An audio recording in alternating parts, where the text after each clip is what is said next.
I think mine is as well. So this is gonna be good. Oh, yeah, no, my shit looks like it's working.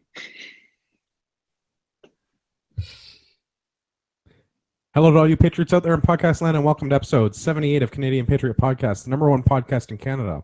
We're recording a special Thursday edition. We're recording a special Thursday edition of the show on May 25th, 2017. Yeah, you're going way too fast to succeed in reading the one sentence. Yeah. Yep. You gotta slow your roll, man. Slow your roll. I'm Marty, hunter and sport shooter in rural southern Ontario. I'm Gavin, business owner, gun enthusiast, hunter, atheist, content provider for Toxic Kodiak Pathfinders, and host of the Greater Toronto Area chapter of the Tactical Beard Owners Club. As always, I'm your host, Andrew. I'm a recovering libertarian, a competitive shooter, and a firearms instructor at Ragnarok Tactical. Then we'd love to hear your feedback about the show, so please visit CanadianPatriotPodcast.com/feedback or email us at feedback@CanadianPatriotPodcast.com. If you use the iTunes, you can leave a 5-star review there. We'd really appreciate that. And in the comment section, put down something you'd like me to drink for an episode. And the edited version of the show is available on iTunes and Stitcher. All right, and if you're one who partakes in the social medias, you can check out the podcast at facebook.com/Canadian Patriot Podcast or Instagram at instagram.com/Canadian Patriot. We need your help to support the show. You can visit patreon.com/CPP to become a Patreon today. You get the uncensored audio version of the show for just $1 per episode. And the more you pledge, the better the rewards are. We'll go into what are we drinking. Let's start with Gavin. I am drinking the Crown Vanilla and Coke Zero again this evening until I finish this bottle off. So this evening. Yeah, I guess that depends on how long this one runs, but probably. And Marty? Hopefully not long. There's hockey on. Coke Zero and Sailor Jerry. Good stuff. I'm drinking Crown Royal Maple because it's Thursday and that's what happens. So it's a short show tonight. We have two topics. The first one, let's talk about the Firearms Advisory Committee. So Tracy Welsh, this is going to be a hard episode.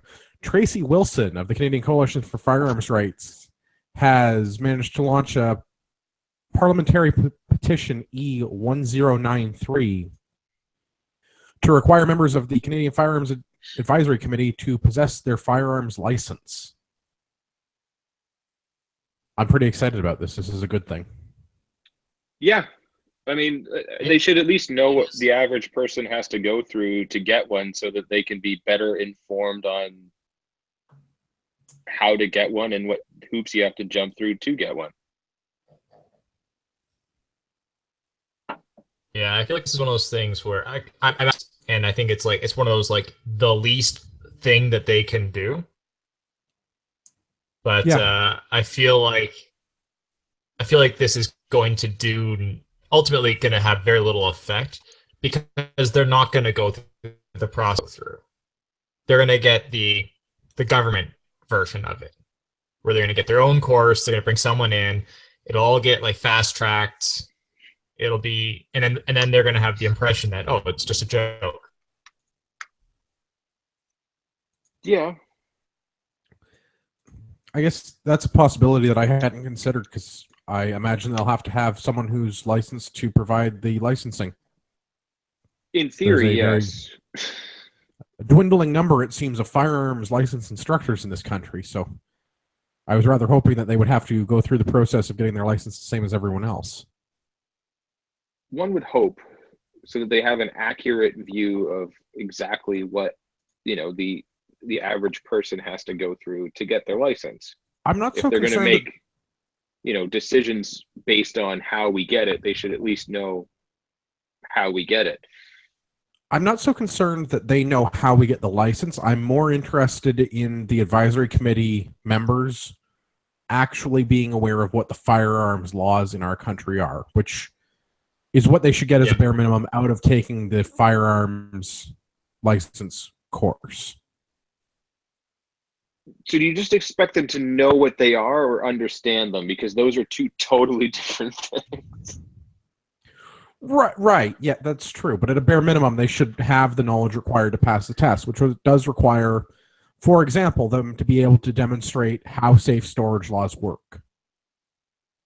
So hopefully, before they propose amendments to the current safe storage regulations, they'll understand what those regulations actually entail. I'm sure for the vast majority it won't matter, but it would be a good first step, in my opinion. Yeah. Yeah, and again, like, I hope that this gets broader. It won't, but I hope that this gets broader visibility amongst sort of the normies, because I do find that it is laughable that we have a petition saying that people in a government role should have some knowledge about the things that they're advising against. Like, it really helps highlight that this council is made up of people that have zero clue about firearms.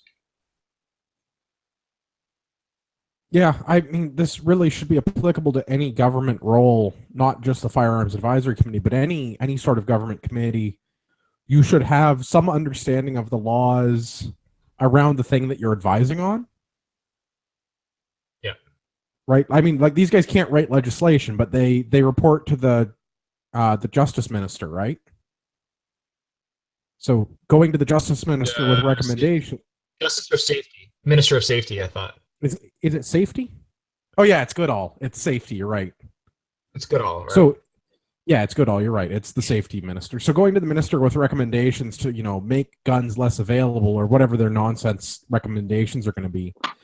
It would be good if they had a baseline for what's already legal or illegal under the current law. It would be really funny, though, to see them get up there and make a whole bunch of regulations telling them to make this, that, and everything illegal and banned that's already illegal and banned, and just make them look like complete fools. They kind of have already done that. I mean, they really destroyed the Firearms Advisory Committee once already. What was that, in 3, when Vic Taves was the safety minister? Right, because he gutted all the people that were actually firearms experts and brought in women's rights groups and the Canadian Association of Chiefs of Police. They got rid of all the industry experts that were actually on the Firearms Advisory Committee. Yeah, but I'd like to see this one. That's when they brought in Wendy me. got brought in at that point too, wasn't she? Yeah, that's when Wendy Sukier was brought in, and look where that's gotten us. Yeah. So this was sponsored by Michelle Rempel, Conservative MP, PAL and RPAL holder herself. And yeah, generally from the question period, she seems on her game. So I'm happy to see MP pick this up, who is, a front row MP. So this isn't just sort of like a random introduction. This is sort of a high level MP within the House that's brought this in. So hopefully it gets sort of the respect that it deserves as a kind of compared to the AR petition that went out last year. Yeah, that's a reasonable observation, I think. Something I'm a little bit dismayed about. This petition's been out for over a week now, and we're only up to 9,400 signatures, which is disappointing, to say the least. At the same time, the AR petition was the highest petition, and that was 22,000. Yeah, which isn't even as many gun licenses out there, Right. Okay. Yes. Oh. But just looking at social media, the CCFR has 15,000 people that like them on Facebook. I would imagine that a vast majority of those 15,000 people would possess some agency that they should be able to figure out how to follow a link and go and sign the government petition to make this a required thing, since the CCFR is the group that's putting it forward. The apathy of Canadian gun owners is alarming. Yeah, but when you sign one of those We are our own e-petitions, like you've got to click the email that comes back to you to actually sign it. That's a whole lot of work, man. Yes, that whole minute and a half out of your day is literally the worst thing ever. Yeah. I mean, that's Okay, something that so to Stephen any of our Harper would do. listeners, to any of our listeners that haven't signed it yet, you do not get spam email from signing these petitions. They do not send you anything. You only thing you get is at the time the decision is made around the petition, you will get the response to you'll get the government's response to the petition. That is it. You're not going to get spam from it. You're not going to get other requests to sign random petitions. Yeah. It's not a big deal. Yeah, this isn't like Sign it. change.org or some other, money grab site. This is, you only get updates on this thing as they pertain to that particular petition that you have signed. Well, and you can opt out of those updates for that particular petition. Yeah, I mean, I don't particularly want like smug responses from Trudeau in my email, but I'd still rather sign it and get that than not sign it. I think you're mistaken. You'll get the update from Bardish Shagger. He doesn't answer anything himself. Well, he does, just 18 times, but in a roundabout way, but doesn't really answer it. He sort of answers it, kind of, maybe, potentially. With a lot of ums. Guys, I'm happy to answer any question regarding E1093. Yeah. Right after For I'm the done listeners. answering questions from the ethics committee. For the listeners, the CCFR has made this really easy. Go to www.e1093.ca. It takes you to the petition link, or you can check the show notes and go to the long version because it's through the House of Commons link, and you can look up the petition. It's E1093. Go and sign it. I know we have dozens, maybe even tens of dozens of listeners. No, that's too many. We have a handful of listeners. We have a smattering. You should all go and sign it. Yeah, you should also sign the sound suppressor one too, if that one's still going. Can't remember what the date on that one is. All right, let's do the next one. We've got more good. It's just to highlight that join the CCFR. This is just one of the many things that they're doing to help us out as firearms owners. That they're relatively new, but they have a lot of results already. It's worth supporting these gun orgs because they're out there doing the fight for us.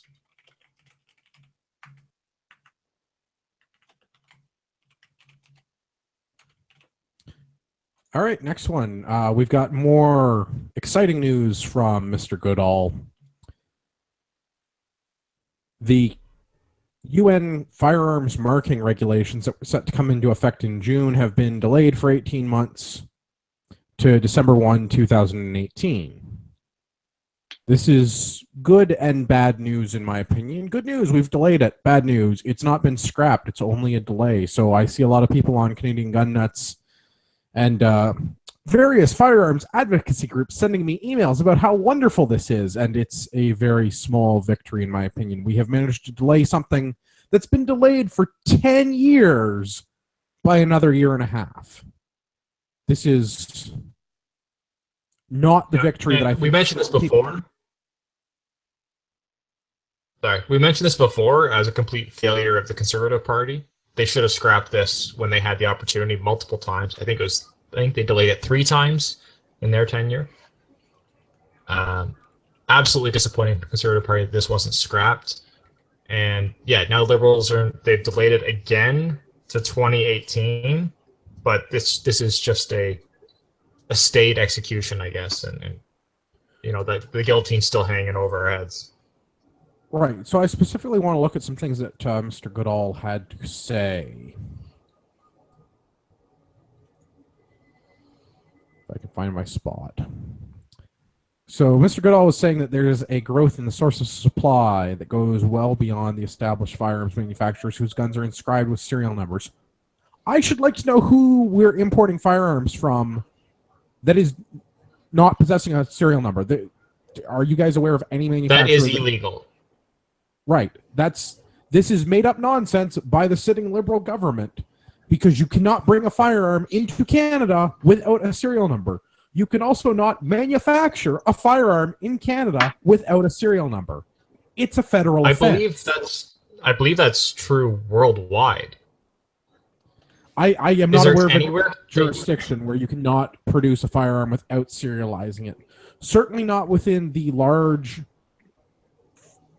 firearms producing countries. I'm looking at Russia and the United States, for example, as well as we'll look at some of the Well, I don't know. I guess some of those homemade ones in the States that are totally legal, depending on what state you're in, are okay. But I think if you want to sell that, it needs to become serialized at that point in time. Absolutely. if it crosses you can't import. lines. Right. Yes. You can't So- import. In most states in the United States, if you manufacture your own firearm for your own use, in many states it does not require to be serialized. However, if you sell it or if it crosses state lines, then because of their Interstate Sales Act, Interstate Commerce Act, you have to serialize the receiver. The same as every other firearm.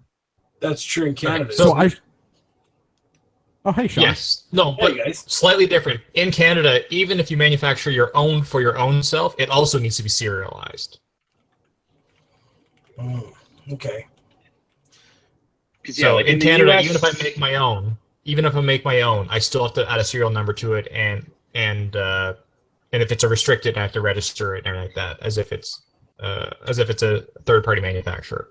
Yeah, but yeah, in the US, you can make like a zip gun depending on your state, and it's fine for you to have that as long as you want.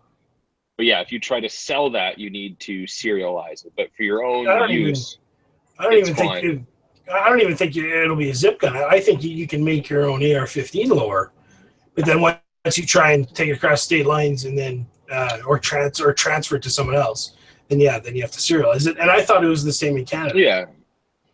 Well, in Canada, it's on manufacturing. And similarly, as far as I'm aware, it's a federal regulation that on import, any firearm imported into Canada must have a serial number present as well as the location of manufacture. That's Absolutely. 100% true. Yeah. Right. So at the very minimum, this is redundant. Right. So a roundabout way of looking at all stuff. The quick answer is every firearm that comes into Canada right now, it is already against the law for them to not have a serial number on it. Every single firearm in Canada has a serial number. Yeah. All right. So him saying that there's a growth in the source of supply of unserialized numbers, that's what he's saying is there is a growth of supply of illegally manufactured and illegally imported firearms. Now, what does this Arms Trade Treaty markings of this, CA-17, what does that do to prevent or to control illegal importation of illegal firearms? Nothing. Nothing. Not anything. Less than No. nothing. No. But see, like, it's cool because the heroin that I brought in the other day from the US totally had a serial number on it, so it was okay. We'll scratch that off the record. It's clearly like, It was like yeah, 10 pounds. That's like a month's worth. yeah. Right, like, yeah, there's no serial number on that stuff. Criminals don't care or anything, so it's not like it friggin' matters. Like, criminals don't care. They're Again, gonna this is just break the law because they're criminals. It's wishy-washy, They're- happy-feely bullshit. they're making things doubly illegal. Yeah. Well, it's not even that they're making things doubly illegal.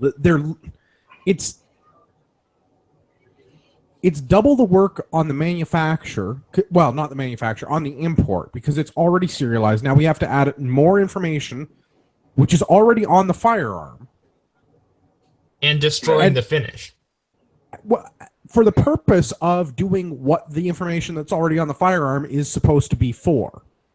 Yeah. So the other piece of Mr. Goodall's comments that I take offense to is our objection here is have a system ultimately in place that will assist police forces when weapons are used in the commission of an offense, but not Marty's cursors in the way, but not impose an unreasonable or expensive burden on responsible, law-abiding gun owners. How does implementing firearms marking the way that UN treaty describes it not going to create unreasonable or expensive burdens? The police already have... Sorry, go ahead, Marty. Let's start at the beginning. How does it assist police forces when every single gun has the same CA-17 engraved in it?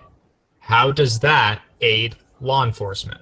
Right, that's the point. It doesn't. They're already serialized. Look at the serial number. But the serial number is there's a number that's identifiable to that specific firearm. You can trace, especially if it's a restricted, you can trace that firearm to what importer it is. You can trace it to who it was initially sold to. You can see who it was registered to. CA-17 does none of that. No, it literally is a import project to add expense. Go ahead, Sean. Yeah, you nailed it on the head with your last statement. It's going to add expense and drive the gun buying market, the new gun buying market, down. And any cop will tell you that. And it's, it's sad to see, but this has been going on. This fight is, like you said, has been going on for a decade now, and it's just a backdoor ploy to drive the cost up so that people don't buy, or people are going to buy everything right now when it does come into play, and then you have nothing left and not buy in the future, which is ultimately what they want. You can see from the article that was just released today by the CBC. I didn't share it, guys, but the fear mongering by the liberal media arm saying there's 1 million restricteds and prohibiteds in the country, and that came out a day after the the announcement that I say win with my quotey fingers up, but it's a short-term win, but it's just a ploy to drive down gun ownership in this country, which is exactly what they want, right? That's it. You're right. It's fear mongering and taxation. Theft. Yeah, that pretty much sums that up. So and for those that are like, just as an example, I was in a somewhat local gun shop, fondling a pistol that I'm considering purchasing, but they didn't have the exact model I was looking for, and they have it on order. 3-to-1 odds, and I was a 9mm 1911. Absolutely, it is. Anyways, so I was informed, like, it's on order. We have a rush to try and get it here before June 1st. I mean, this is before this announcement came through. And if it's not here before June 1st and we have to mark it, it's going to be an additional $150. That's ridiculous. Yeah, it's and dumb. so do you? Yeah. So I mean, I'm like, all right, well, they have the model. It's already been imported. It's not the model that I specifically want, but it's close enough. I'll end up $150 less. Exactly. I was going to end up grabbing that one if the import didn't come in time. Now that I have a bit of time, I don't have to kind of rush that purchase. But yeah, basically, you're looking at $150 added on to the price of every firearm imported in Canada. And I mean, when you're talking $300 SKSs, all of a sudden that price has been increased by $150, but 50%. Yeah, which is going to basically drive that market up. On top of the shitty dollar, right? Yeah. Right. Yeah. When you got a gun like the Smith & Wesson SD9 VE, it's supposed to be $350 retail. That's now selling for $450, and then going to be $600 in the future. No one's going to want to buy that pistol, right? And especially the person that that wants to use it for legal purposes. That's going to detract them from taking that gun and you shooting it for IDPA or IPSC or whatever competition, right? Or whatever target at the range, whatever. Like, who cares? As long as they're doing it legally, right? And 99.98% of gun owners are that way. Yeah. Well, so the gentleman that came and took the carbine class with us one day and had breakfast with us, that works for CBSA, his duty piece has the UN engravings on it because I guess it came from somewhere that already The does that. PX4. And he was like, dude, there's not a flat space on my gun left that is not engraved with something. You know, Yeah, like, it's goofy. but like the stupid thing is, and I think it was Nolan that brought it up when we were talking about this originally, is like laser engraving is totally okay, which like you can take some sandpaper to that, Just wipe it off. gone pretty much Gone. instantly. Or like if you Cerakote over that or whatever, like, you know, that's man. not deep engraving. Like that's I gone. have So a pistol that is laser engraved from the manufacturer. It is almost completely worn off all of the manufacturing marks except for the roll mark that has another imprint of the serial number. The laser engraved version of the manufacturer's name, address, and laser engraved serial number almost completely worn off. yeah, like that barely scratches the surface on that stuff. Like Well, that, no, that's what I mean. Like, it's an aluminum pistol, and just from shooting it, it's basically gone. So, and let's let's talk about that quickly, because I mean, this is right now the marking has to be done by the importer, it can't be done by the manufacturer. So it has to be done after the finish of the firearm. So now you've laser engraved or manually engraved, depending on the importer and depending on, you know, how they decide to do it. You're now destroying the finish, which is the protection of the firearm. You know, it's to protect against the elements, protect against you know, rust and things like that, rust, corrosion, and stuff like that. So on aluminum, it's not as critical. But you know, what happens if you're talking about, you know, steel firearms? Like, what if if I'm going out and I'm buying a $10,000, $15,000 Krieghoff shotgun, and I'm importing it? You're now going to take and scratch through the finish of that very expensive firearm? Yep. And then give it to me? Yeah. Like, Pretty much. That's absolutely unacceptable.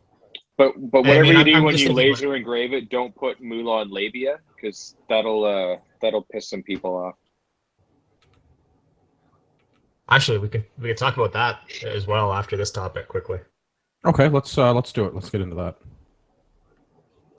So, just as a quick update on the Mulan labia, which is the Wolverine importation of the CZ858 Spartans, is we had spoken previously about how you could buy sort of the parts kits without the receiver, so you could buy everything but the receiver. Well, no, it comes. that had been cut up. Yeah, they just cut out like an inch section of it.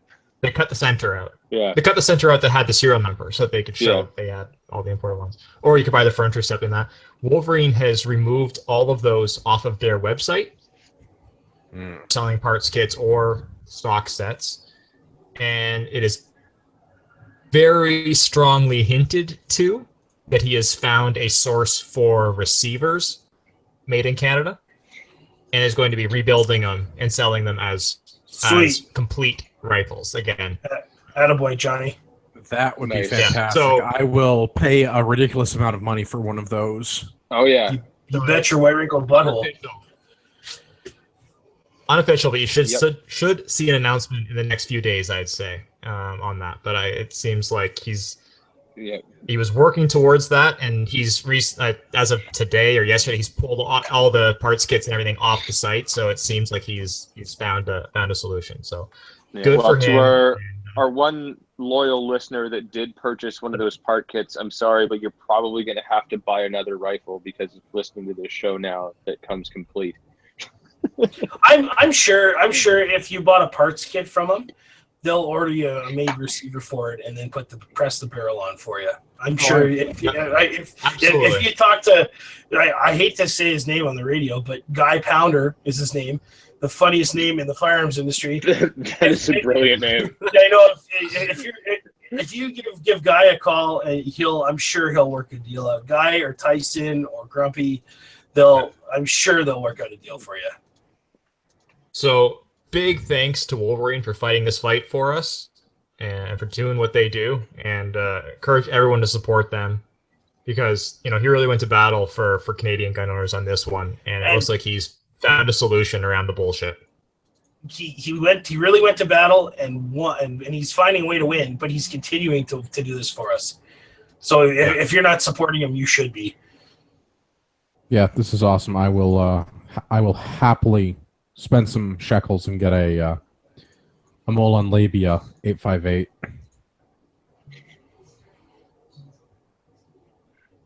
All right, Gavin, do you want to tell everybody about the charity shoot real quick? Yes, I do. We have a charity shoot. It's going to Thank be. you, Gavin. Yes, we do.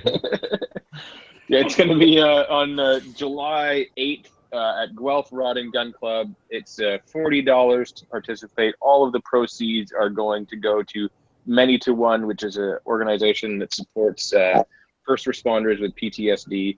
So cops, military, fire, EMS, all of those amazing people that put their lives at risk and see some horrible shit on a day-to-day basis. We have some amazing sponsors, too many to go through. We're hopefully going to still lock down a few more in the month and change that we have left leading up to it. But you should totally come out. It'll be an awesome time. We're just about ready to announce the stages and round counts and everything. We kind of got a few little things to work out for that, but it'll be super fun time. And the day before, you can sign up for the Ragnarok Carbine class. There's still a couple of spaces left. $200, including theft. So just Bargain. briefly on Yep, that, if you're Marty. All right, I was going to say you might even see some other internet famous Canadian podcasters on that course, so it could be worth your time. But do people really want to see them though? Yes. Nice. Yeah, I mean, you'll get to see Marty. He's going to be wearing a balaclava though, so you won't get to see his face, but he will be there. You'll recognize his voice. Yeah, you got to wear the hater I'll have blockers. just a blue circle I'm going to wear over my face for the day. Can't be any worse than wearing one of those. What are those guys from Star Wars that don't shoot good? Stormtroopers? Yeah, can't be any worse than Stormtrooper showing up helmets? to a. Yeah, can't be any worse than showing up to a charity shoot and wearing your Stormtrooper helmet. I'm sure one You will say show that up. like So- that's a thing. So when I was in Utah over the weekend, one of the guys had those sunglasses that makes it look like there's one of those black bars Nice. put over your eyes. I need to get a set of those for you, Marty, because they're hilarious. That does sound awesome. Also, did you open carry in Utah? Sort of. I was walking around with my VZ because I can. You're doing You're it in wrong. Utah for a couple days and you're saying VZ. I always call it that. It rolls off the tongue better. I fully agree with you. I was very tempted to pop the rivet out, but then I was like, I don't really want to go and find a rivet gun, to have to put them back in. But all the Americans had a good Excuses. laugh at my 5-round magazines. They said it was because I was cheap and I was trying to conserve ammo. But, It's because you want to be really good at reloads. yeah. Yeah. But they all did enjoy the VZ. They're like, it's like an AR and an AK had a weird baby. I was like, pretty much. So weird. Yeah. All right, if you want to stay in touch with the show, we've got a website, CanadianPatriotPodcast.com, or you can find us on Facebook, Facebook.com/CanadianPatriotPodcast. Send us your hate mail, feedback at CanadianPatriotPodcast.com. Have to apologize to Rod Giltaka. I'm afraid we can never fit him in on a Thursday show. We just don't have the time. For all of our listeners out there in podcast land, I'd like to remind you that you are the true north, strong and free.